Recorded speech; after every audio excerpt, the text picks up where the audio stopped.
Good afternoon. We're here today with Junius Rodriguez, the Democratic nominee for the 18th Congressional District. We appreciate you being here with us and invite you to start off by providing us an opening statement about why you feel you're the best candidate for this office. Thank you. Thanks so much for the opportunity to be here today. I appreciate this. When I entered this race, which seems like many months now, one of the things that I recognized at the time was that history was sort of stacked against me in the 18th. This is a district that has been in Republican hands for quite some time. And I knew that the means of challenging an incumbent would be quite a challenge for an outsider.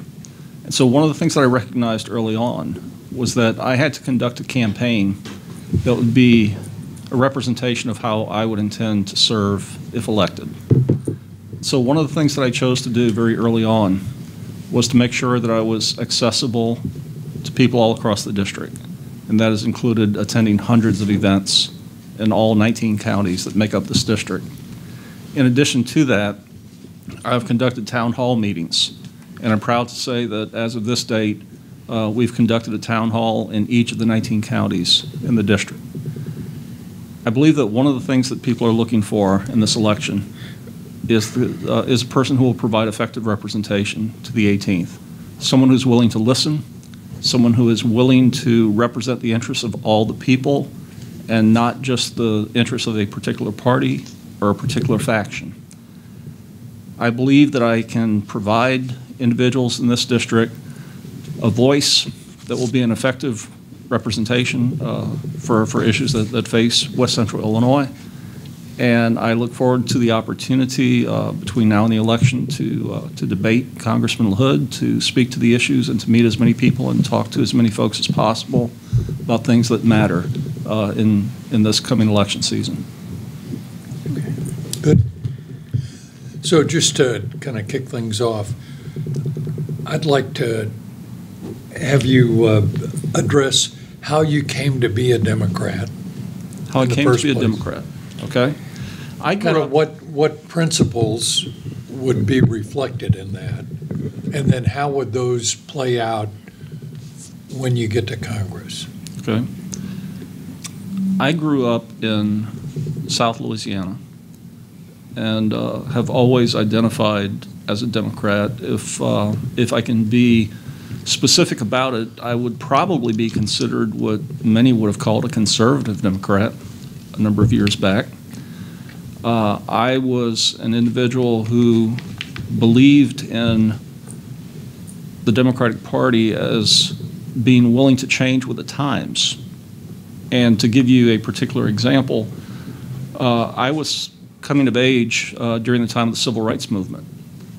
And if we're going to be quite honest about it, in many respects, Southern Democrats weren't always on the right side of history during that particular time. But I did see a new era, a new age of Democrats coming along, individuals who were willing to be more moderate on many of the social issues, more progressive, people who were willing to change as necessary with the times. During the 1980s, I probably would have identified myself with that group of Democrats who many would have called the Reagan Democrats. Those who found themselves conservative on certain fiscal matters. And I've maintained that particular position. I find myself, I define myself as a centrist, and I've done that all along consistently. On social issues, I certainly fall much more on the progressive side, but when it does come to fiscal matters, I do tend to be a bit more conservative. I'm one of those people who still is concerned about deficits. And I was mentioning to folks the other day, I'm old enough to remember a time when Republicans were concerned about deficits, but in recent years we've seen less and less interest on that particular point. One of the things that I think was really a defining factor for me in identifying as a Democrat. Growing up in the South, I grew up in a family which, we were pretty poor. And I saw how many of the things that were implemented during Democratic administrations really made a difference in the lives of people. the impact that Social Security had in transforming the lives of folk, the impact that during the 1960s Medicare and Medicaid would have in transforming people's lives.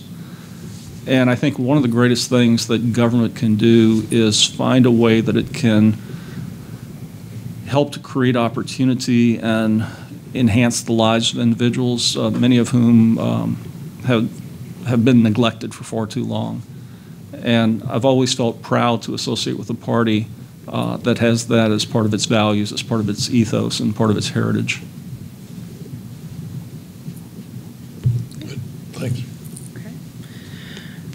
Let's start by talking about the tax overhaul plan. It's now been in place for a couple months. What types of impacts are you seeing due to the changes? I'll speak to both the positive and the negative. I think there are some positive aspects that we find in tax reform that on the business side of the ledger. And I think that small businesses have accrued some benefits as a result of the tax reform that was enacted. I think that this was done in an imperfect kind of way. One of the things that I would have liked to have seen is that many of the loopholes, many of the business and corporate loopholes that were in place before, I think should have been closed. That was not done.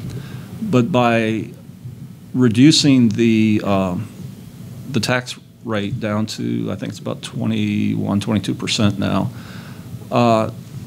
that's an effective move, but the problem is, since those loopholes remain, you're going to have very few individuals who are going to be paying that rate of 21 or 22%. You know, if you think back, it was previously about 35%, and accounting teams existed primarily to make sure that nobody was paying the 35% back then. So I think if we wanted to be fair about this, reduce the tax rate, but try to make sure that we have some consistent idea in terms of what type of revenue is going to be coming in through the business taxes. In terms of the big selling point that was made in last winter when the tax bill was being presented was that this was middle-class tax relief, middle-class tax reform. And people aren't stupid. You know, they know that the bulk of the tax relief went to the top percent of individuals, the largest wage earners in the United States. And the small tax relief, the pittance tax relief that was provided to middle class was something that was essentially made temporary. There would be a sunset provision. It would go out after 10 years. I have met very few individuals who talk about the great amount of additional revenue or a great amount of additional income that they see coming in as a result of the tax bill that went through. On the other hand, I hear people who are tremendously concerned because they see rising inflation as a concern. We're paying a whole lot more for gasoline now than we were before. And whatever increases that people might have received on the paycheck is being eaten away by those two things alone. If I can say one further thing about that, you know, the national statistics right now would make us believe that the economy is humming along nicely, that everything is quite good.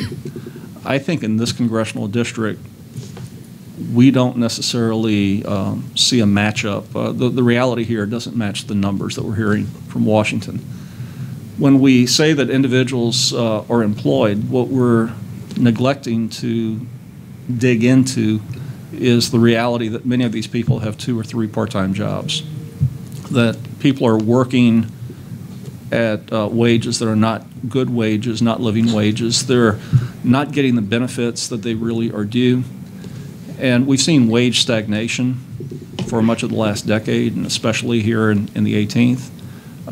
We don't see a whole lot of people who recognize these jobs as jobs that will lead to something better down the line. These are really sort of low-paying, dead-end jobs in many respects. And so one of the things that I would put as one of the highest priorities for the 18th is to make sure that the next congressman is going to be working effectively to bring jobs, to create jobs, but more so to make sure that workforce development opportunities exist here so that we can provide a trained workforce for those jobs of the 21st century that we do want to bring in. What types of jobs are you referring to there, and what type of workforce development opportunities would you like to see either expanded or created? I think we've moved away from the old apprenticeship model in very many respects, and I'd like to see renewed emphasis upon that, where we're working with our partners in organized labor. We're working with the local business communities. I think we also have to foster more partnerships with local community colleges and with the trade schools that exist.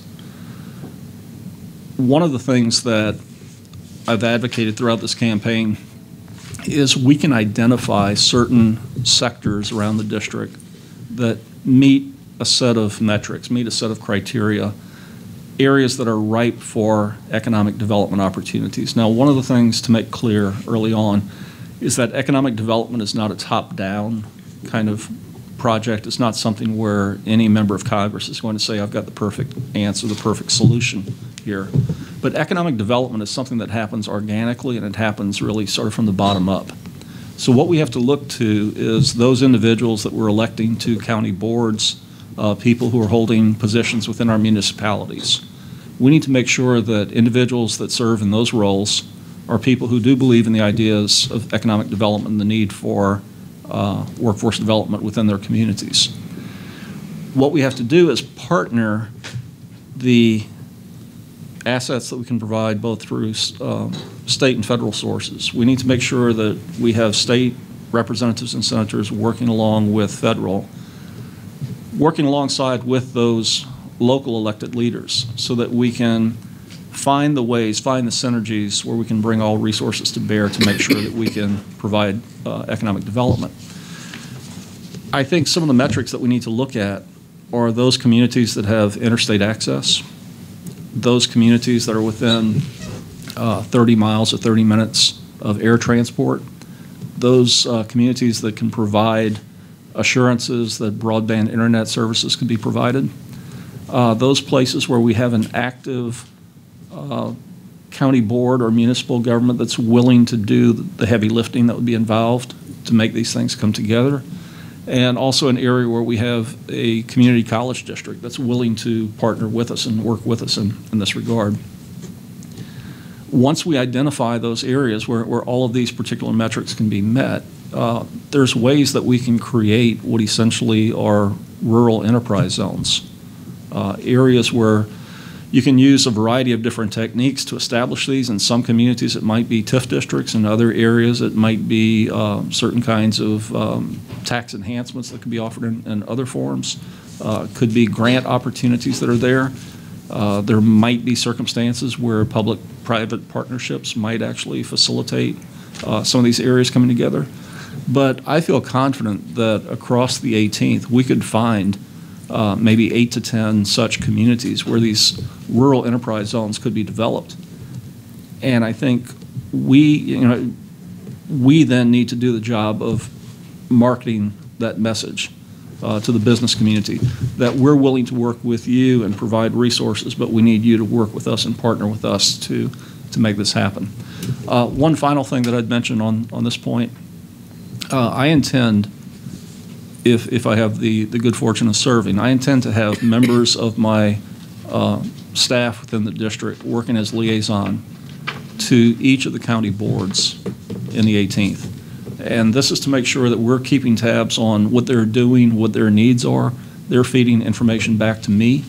And any one of those persons at any moment would be able to have direct access to me if they needed to speak to me directly to let me know what's happening, what needs to be done.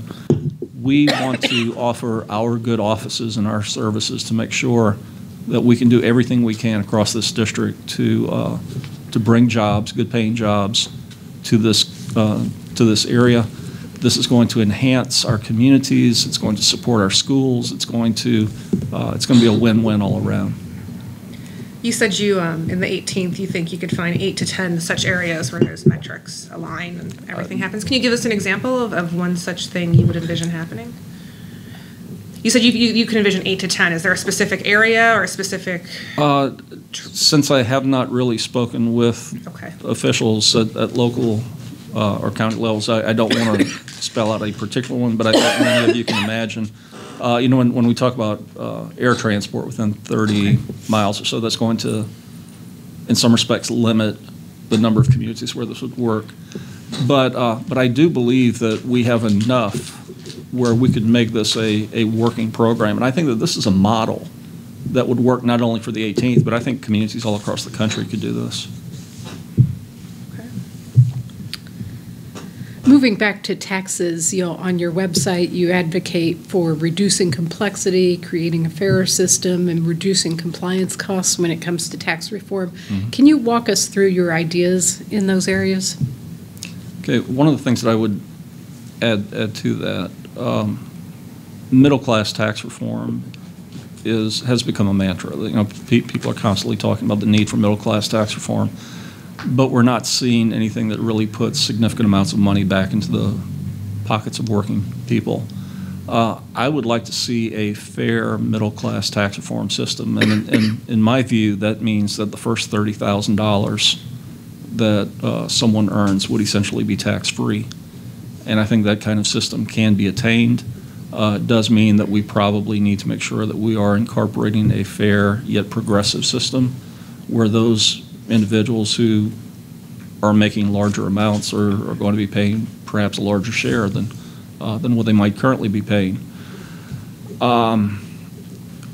Within the business community in particular, many of the things that you referenced in the question do apply, where we have designed a tax system that is so complex that businesses are paying billions of dollars essentially to get around the system. And if we could create and streamline our corporate tax structure in such a way, I believe it's quite possible that much of the money that's now being used in order to work around the system and to avoid paying taxes, much of that could actually be reinvested into the business itself. It could be used to create new jobs. I think we need to sort of restructure the way that the business community is essentially thinking about the tax burden that they bear. At some point along the way, it seems we've lost the understanding or the appreciation that part of civic responsibility, part of, I think, being patriotic and serving your country is to have this willingness to pay your fair share. The business community does benefit from many of the things that have been provided by federal tax dollars. They're using the interstate highway system. They're using the airports, the bridges. They're basically relying upon the infrastructure that we have here within the country. And I think we need to sort of reinvigorate this idea that, we sort of share in these benefits, we also need to share in the responsibility that comes with providing for these. Here in Illinois in particular, and this sort of goes beyond federal but more to state, if you look at the amount of deferred maintenance that exists within the state, it's going to take years for Illinois to catch up with what needs to be done in terms of deferred maintenance infrastructure work. And once again, part of civic responsibility is individuals and corporations willing to step up and say, we'll pay our fair share because we do appreciate benefits from the services rendered. Going back to the economy, on your website, under the economy portion of your issues page, there's a couple areas I want to talk about, starting with, you say there are multifaceted remedies to addressing the wage gap. What are those? I think one of the things that we have to deal with early on is recognize that much of the reason why the wage gap exists is because the largest number of individuals working at minimum wage currently are women. And we also have a problem with respect to minimum wage for, for tip workers, which also tend to largely be women. One of the things that I have recommended is we need to move along so that we can move to a living wage. Some would want us to move to 15 immediately. I think that needs to be done in a stepped fashion so that we don't create essentially a shock effect to the economy. The last time that we really pegged the minimum wage and minimum tip wage to cost of living was in the late 1970s. And if we saw an increase from that particular time, minimum wage currently, federal minimum wage should be at about $10.20 an hour at the moment. So what I have recommended is that we would, if we were to move in the direction of 10.20 at the federal level as minimum, with the understanding that states and municipalities can increase accordingly from that point, and then develop a staged movement upward toward 15, whether that's done over a 2 or 3 or 4 year period, that can be debated, that can be negotiated. Keep in mind that even if an individual is working at $15 an hour minimum wage, we're talking about people that are making $30,000 a year. So this is not an extravagant amount of money that we're dealing with. The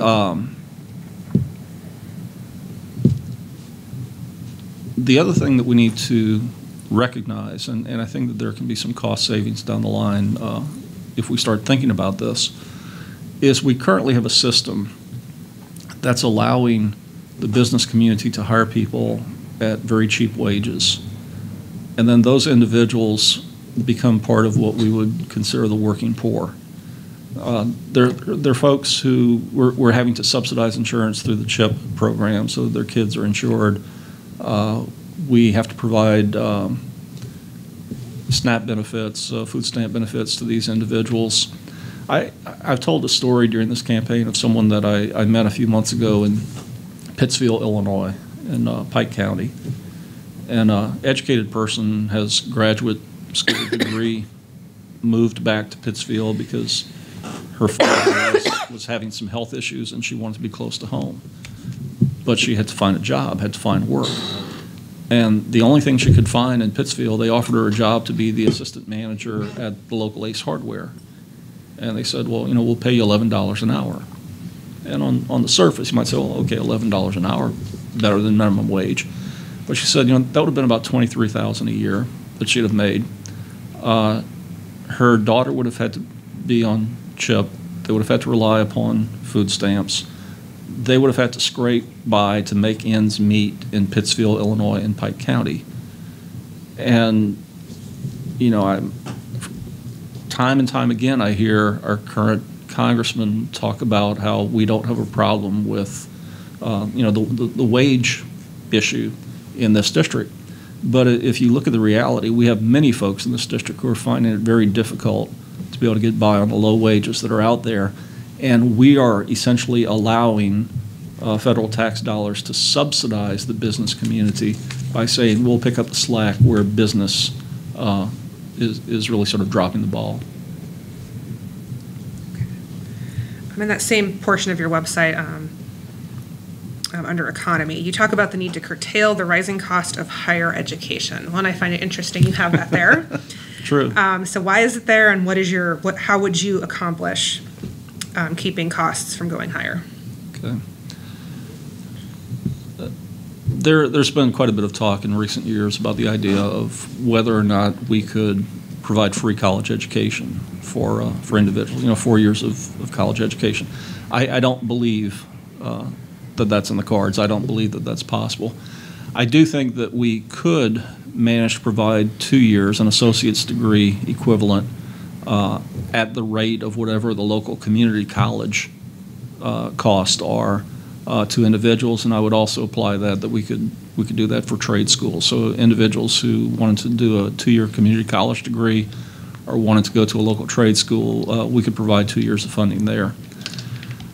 If you look at the international models for the countries that have gone to providing free college education, they really sort of have streamlined what constitutes higher education and what they're paying for. And it's really sort of a no-frills kind of education. I'm thinking here in particular of the German model.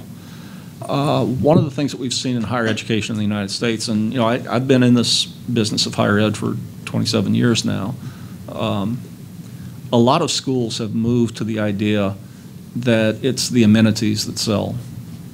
Curbside appeal is very important, and making sure that you have all the facilities that are nice and new and bright and shiny All those things matter.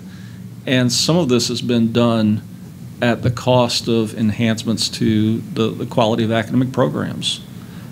And I think that moving to a system where we simply say, well, we're going to fund 4 years of higher education is grossly unfair, and that you have some schools that have really gone out of their way to raise costs, while what they're doing essentially is making sure that these enhancements are there, but the quality of the educational program has pretty much remained stagnant.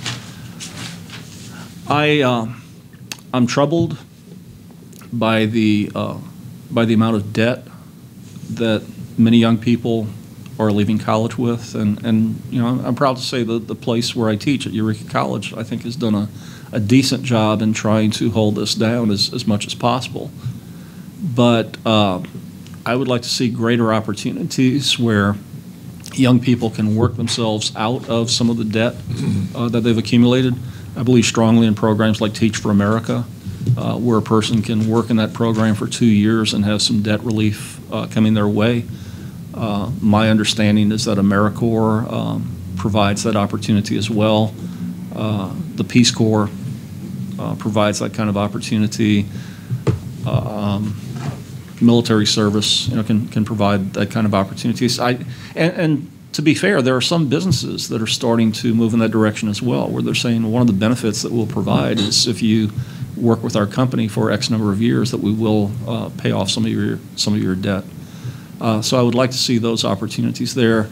And one of the things that the Congress can do is pass a law that says that it's possible for students, former students, to refinance their student loan debt. You know, currently they can't do that. Even if you go through bankruptcy, your student loan debt remains. Everything else perhaps might get erased. That is going to remain. And one piece of this that I think often gets neglected, I had a father who spoke to me, it was here in Springfield a few months ago, and the story that he told, he said, you know, I had 3 daughters that went through college, and he said, I didn't want them to graduate with debt, so he said, you know, my wife and I took that debt on ourselves. You know, we basically said, we're going to pay that off. And this fellow told me, he said, you know, I'm 67 years old now, and he was wondering if he was going to be able to pay off that debt in his lifetime. So we often think about this as something that's only affecting young people in their 20s and 30s, but I would imagine that there's a lot of other parents out there like him who share that concern and would like to see something done to be able to make that burden much more reasonable.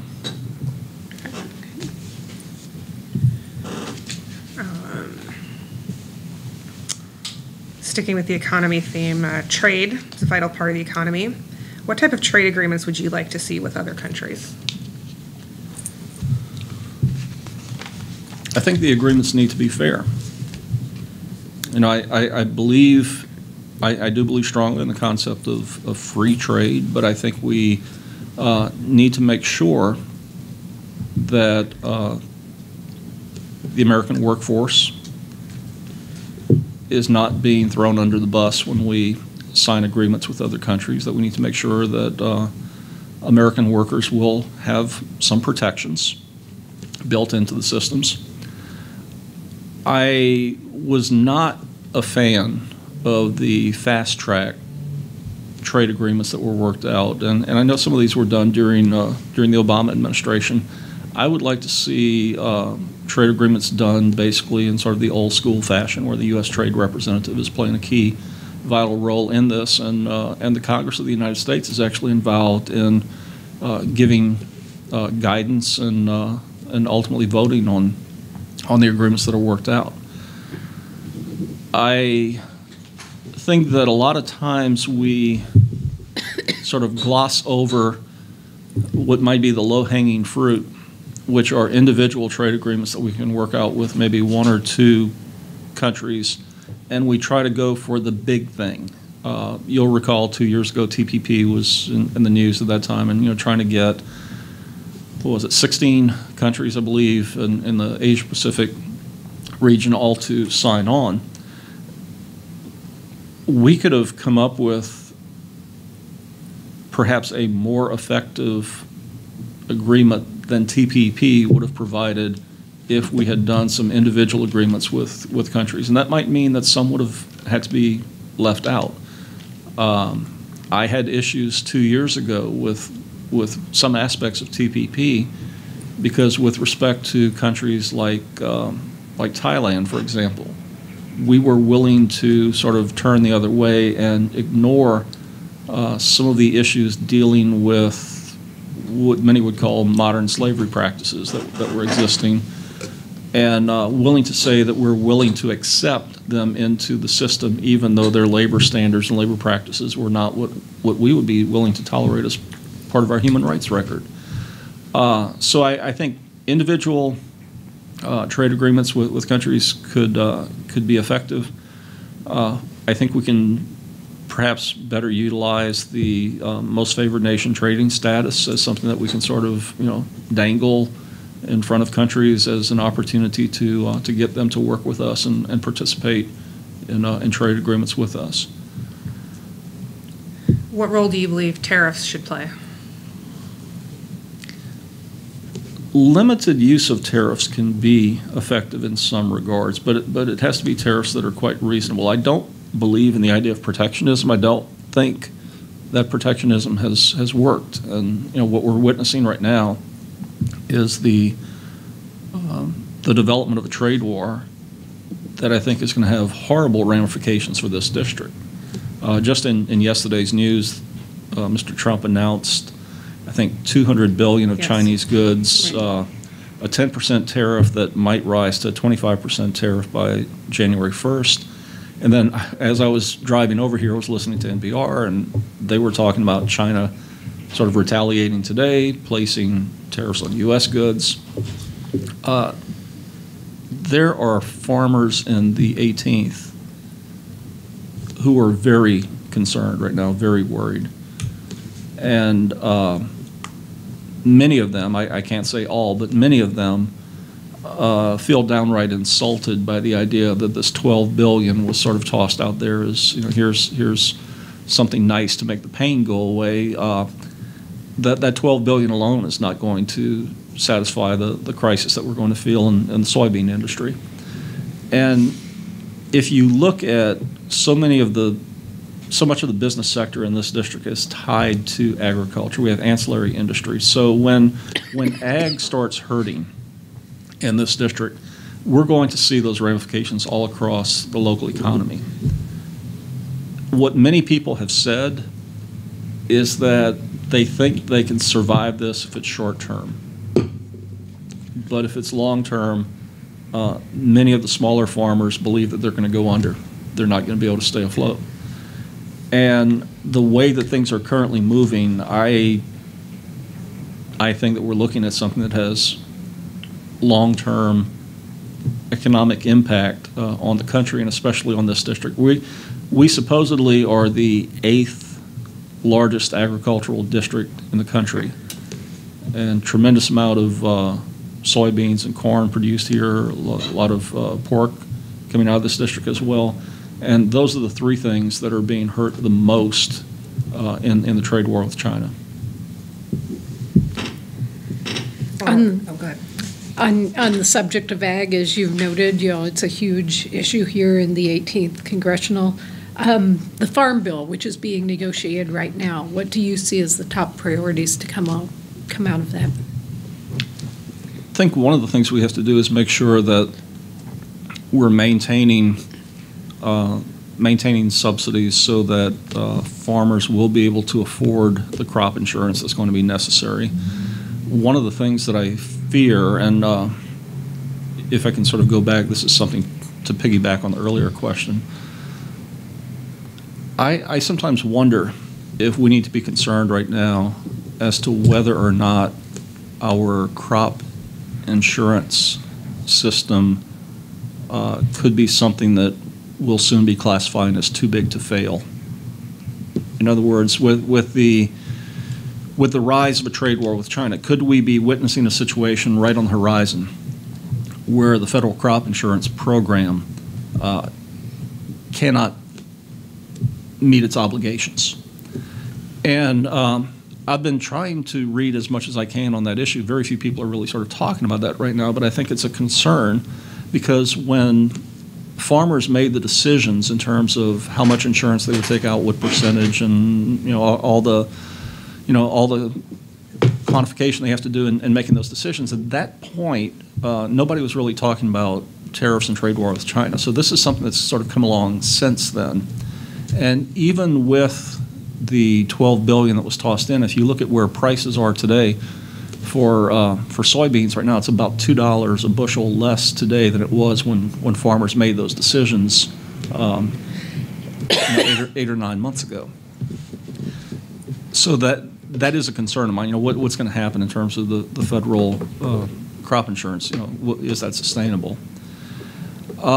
With respect to those subsidies that I was talking about earlier, I would like to see, one of the things that's essential to my belief is give the little guy a break. And I would like to make sure that smaller farm interests, and especially those who are closer to the margin than others, would really sort of get special consideration in terms of who needs a break, who needs benefit, compared to those that really are sort of the corporate ag side of the equation. One of the other things that I think needs to be a part of a discussion, and it's probably not going to happen in this Farm Bill cycle, but I think in future Farm Bills it's something that we need to consider, is currently the crop insurance that you can get is really going to protect you in two regards. One, it's going to protect you against natural disaster that might come along, and then the other is the economic disaster where the prices are not where they're supposed to be. If a farmer wants to get crop insurance for chemical drift, that's something that they have to take out on their own, and it's not a part of what's considered part of the federal crop insurance program. I think we've been witnessing something, especially in the last few years, the development of dicamba, for example. We have had problems where there have been really fistfights and even murders that have taken place in some parts of the Great Plains in the South between farmers because chemical drift has sort of killed off another farmer's fields. Now, the explanation that's currently given is this is one of those issues that's application error, and as a result, no one else should be held responsible. I think this is one of those areas where maybe we need to start putting a little bit of pressure on some of the corporate ag giants, the ag chemical giants, who are creating some of these products and probably not giving enough advice and training to individuals. And farmers have basically had to bear the burden on their own with the problems associated with drift. One of the biggest parts, and my understanding the most contentious parts of the Farm Bill, is the food stamp portion of it, the SNAP program. What would you like to see come out of there as they're negotiating that aspect of the Farm Bill? I believe that the big problem at the moment is they want to try to create more work obligations for individuals who are receiving SNAP benefits. Most folk who are receiving those benefits are working. If you look at the current percentages, most are. That's better than 60%. The other factor is a lot of folks that are receiving those benefits are elderly, folks who are disabled in various forms, and people who might not be able to work. I think that this kind of issue that has been added on is something that simply is put in place to try and demonize those who are basically poor and struggling. And I think if individuals were better informed about who are the recipients and the percentages of those who are working, I think that most pushing that agenda would back away, recognizing that we do have very effective representation of people in the workforce who are on the receiving end of these benefits. Another issue that many voters care about is health care. Remains something that's still being discussed at the national level. In your mind, what would be the ideal health care system for this country to adopt? I think we need to look at this in terms of a short-term and a long-term response. And short-term might be maybe 4 to 6 years, and long-term is what might we see by maybe the early 2020s or mid-2020s. I think that currently what we need to do is to try to hold on to as many of the benefits that we accrued from the Affordable Care Act as possible. And in order to do that, I think we need to make sure that pre-existing conditions will continue to be covered, that we don't see any movement away from that. That was one of the great achievements, I believe, of the Affordable Care Act. The other achievement that I would want to keep in place is the 10 or so things that have to be covered, the essential benefits that have to be covered in the plans. Many folk were very pleased with the idea that young people could stay on their parents' insurance until 26. That has been preserved, that has been maintained. I think what we have to do in the years ahead is what I would call some stopgap measures. And some of the stopgap measures until we can get to the ultimate fix, the ultimate solution. I would like to see folks at age 55 be able to buy into Medicare. I think that this is something that would alleviate a problem, alleviate a concern for many who are nearing retirement age or who are choosing to retire before they could get onto Medicare and are having to buy a supplemental or buy an insurance policy on their own. I also think that we need to make sure that the CHIP program is fully funded so that doesn't become a bargaining tool by either side. Now, to get to the real fix, what I would call the long-term solution, I think two things have to be in place. One is we've got to have the political will to do the right thing, and the second is we have to have the fiscal capacity to do the right thing.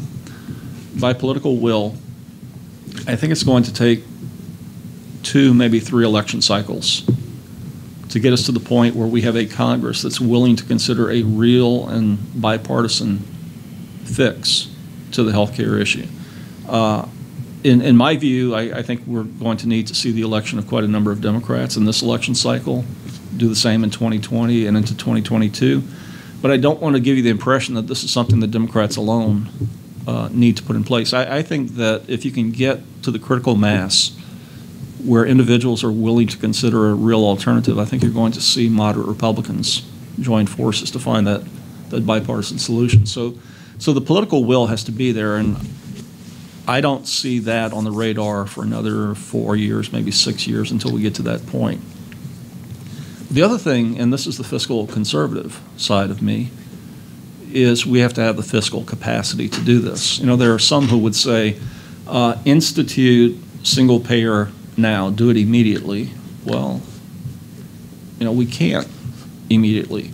No one, I think, can make a promise right now of something that we can't afford at the moment and say that we're simply going to add to the debt and pass this burden on to future generations.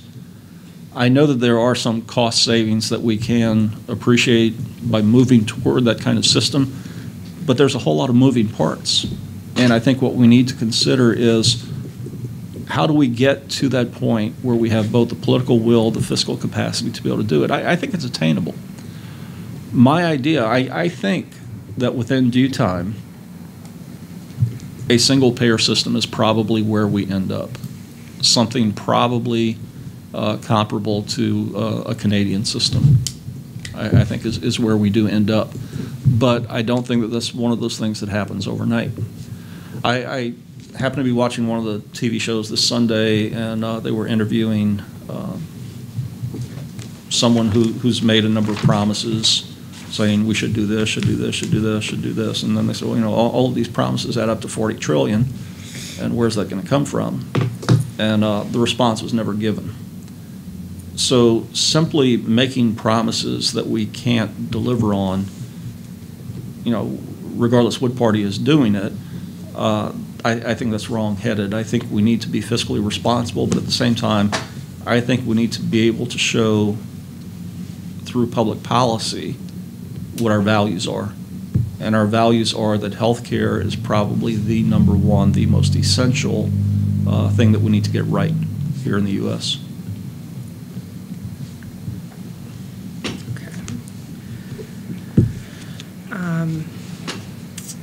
On your website, I spent some time there yesterday, you advocate that data-driven decisions are the key to wise environmental policy. Explain to me what you mean about that. Well, I'm a historian, a social scientist, and when we write history, when we study history, make interpretation, it has to be based upon primary sources. It has to be based upon the data that we find. And I think all too often in our modern day discussions, we have found political leadership that has been unwilling to accept the reality of what the data is showing. People who have been deemed anti-science or science deniers because they say that we're not witnessing climate change and that we can't attribute these things to human origin. I think that there's a tremendous amount of evidence out there that tells us what must be done. If you're looking at 100 studies and if 99 of them are saying one thing, and if there's 1% which are outliers that are saying something completely different, to put all your faith in that 1%, the outliers, is wrong-headed. And I think that we need to trust the information that's coming to us from the scientific community.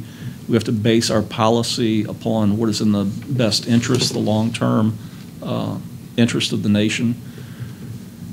In recent years, if you look at the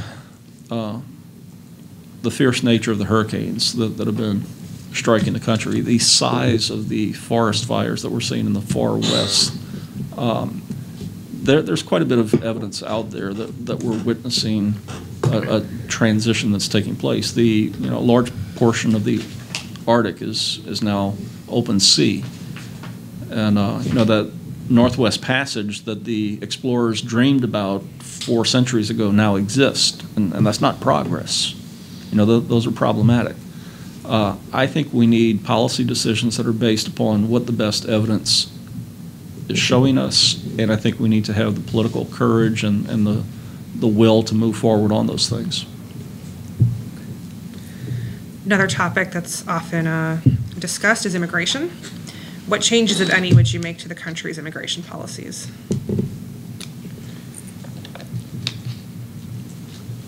Approaching this as a historian, many would say that there was some perfect time in the past where we sort of had a policy in place and all we need to do is go back and follow that policy. Well, truth is we never had a rock-solid immigration policy along the way. Most of the people who came to this country and came through Ellis Island or wherever they entered went through a very loosely defined policy where after they had lived about 5 years in the United States, went to a local magistrate and said, I've been here, I've been working, I like it here, I want to become a citizen, and they were allowed to become a citizen. They didn't have to go through a whole lot of hoops. There was no particular citizenship test that they had to take. It was basically very much an informal kind of process. And we hear people saying today, well, those who entered, those who are the undocumented, who came in here without papers, those folks need to get in back of the line, and they need to go through the legal process. Well, first of all, there is no easily defined legal process because Congress has refused to do this for the past 30 years. The last time they visited this was '86 during the Reagan administration. And they're so fearful of the word amnesty. They're so fearful of the idea that you're creating some kind of path towards citizenship. But in the process of their inaction, they are only exacerbating the problem. They're making it worse. Because when you make people have to live in the shadows, when you make people fearful of potential deportation, when you threaten to break up families, all of these things, this is not anything that's meant to make conditions better. If anything, it's designed, I believe, purposely to make things much worse. Several things I think need to be part of a comprehensive package of immigration reform. I support the concept of the DREAM Act, and I believe that those people who came forward during the DACA program and self-identified themselves and said that they were willing to register and go through that program, I would like to see a path towards citizenship for those young people. I've had the opportunity over the years to work with some of those kids, young people, to teach some of them, and they're as American as anybody else. This is the country that they've lived in practically all their lives. They speak English. They love America. They want to become American citizens in every right.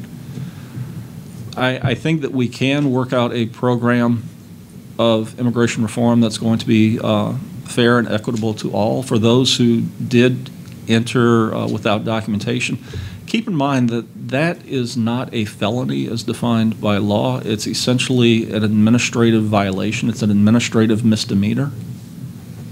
And I think one of the horrible things that we've witnessed in recent years is we're taking what essentially are violations of civil law and we're criminalizing those actions. And I think we need to move away from that. But those individuals who came in without documentation, I think that they do need to pay whatever fines might be necessary.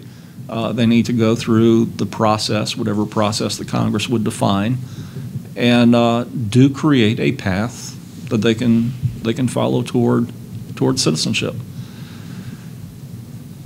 In terms of border security, I think building a wall is a very foolish idea, and I would not support $25 billion for building a wall. I can tell you from personal experience, I've taken groups of students down to the border. We did canoe trips on the Rio Grande, going to archaeological sites on the Texas side of the border. And in South Texas, you have a major river, the Pecos River, that flows into the Rio Grande. I know that because we paddled it. You're not going to build a wall that's going to seal off the Pecos River from flowing into the Rio Grande. You're not going to build a wall that's going to essentially lock away some of the most valuable archaeological sites that you find in the Southwest and sort of say those are going to be excluded somehow.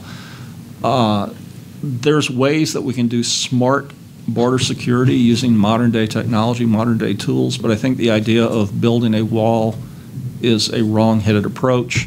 And my best idea is even if you build a wall, 21st century ladder technology is going to improve. Fair enough.